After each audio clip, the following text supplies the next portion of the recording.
সার্থক স্রোতের রিসেপশন পার্টিতে নীলুর অলক্ষণী কথায় এবার ছাই দিয়ে দিল অনির্বাণ। হ্যাঁ বন্ধুরা, ভিডিওতে লাইক দিয়ে দেখতে থাকুন। সার্থকের রিসেপশনে যাওয়া মাত্রই নীলু বলতে থাকে যে বেশ বড় ঘরেই নিজের ছোটো বোনকে বিয়ে দিয়েছিস দিদিভাই, আসলে আমাকেও তো বড় ঘরেই বিয়ে দিয়েছিলিস, কিন্তু আসলে আমার ভাগ্যটা এতটাই খারাপ যে আমার আর সেই সুখটা সহ্য হলো না, জানিস তো।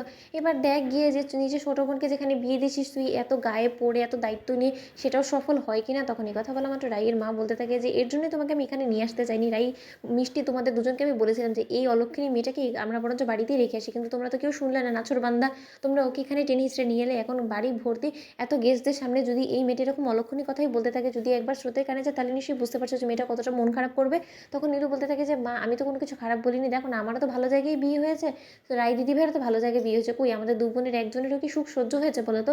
রায় দিদিভাই তো ক্রমশই অনেক দাদা ভাইয়ের উপরে নিঃসন্দেহে এমনই অন্ধবিশ্বাস করে বসেছে যে যার ফলে ও ওর বরকে পর মহিলার হাতেই তুলে দিয়েছে দেখা যাচ্ছে। আমি বারবার করে দিদিভাই তোকে বলছি যে তুই যে একা বাড়িতে ওখানে রেখে এসেছিস দুজনকে, দুজনে না পরে তুই গিয়ে দেখিস যে তোর জন্যই কোনো রকম কোনো জায়গা অবশিষ্ট থাকে না। তখন কথা বলা মাত্র রাই বলতে থাকে যে নীলু, দোহাই তোর, আজকে এত বড় একটা বিশেষ দিন সার্থকের জীবনে, তুই প্লিজ ওদের এই আনন্দটাকে মাটি করে দেওয়ার চেষ্টা করিস না, মন থেকে ওদেরকে বরঞ্চ আশীর্বাদ কর বড় দিদি হিসেবে, যাতে ওদের সংসার জীবনটা শুভময় হয়। তখন কথা বলা মাত্র হঠাৎ করেই যখন অনির্বাণ চলে আসে সেই জায়গাটাতে, ঠিক সেই মুহূর্তে অনির্বাণ এসে বলতে থাকে যে নীলু, আমার মেজো শালিকা নিশ্চয়ই আমাকেই মনে করছিল, তাই তো।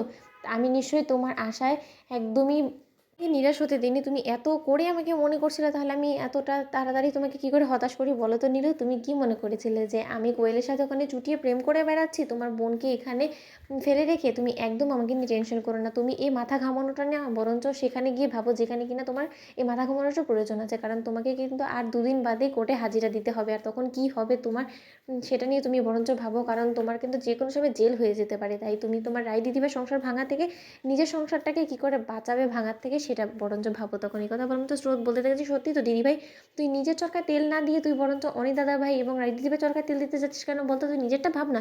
তখন নীলু বলতে থাকে যে জানিস তো স্রোত, তোর মাথায় এই সিঁথিতে এত সিঁদুর দেখে, এই হাতে শাঁখাপলা দেখে আমার বড্ড বেশি ভয় করে, কারণ আমিও তো একটা সময় এরকম ভাবে মাথা ভর্তি সিঁদুর এবং শাঁখাপলা পরে একবারে নতুন বউ রূপে ভালোই ছিলাম, কিন্তু তারপর থেকে যা কিছু আমার সাথে হয়ে এসেছে তারপর থেকে তো তোকে সুখের মুখ দেখতে দেখা মাত্রই আমার ভয় করে ওঠে। আসলে আমি এটা আমার মনের কথা বললাম, এখন বাকিটা জানি না ঈশ্বরের উপরে, ঈশ্বর কাকে কোথায় কখন কি করে।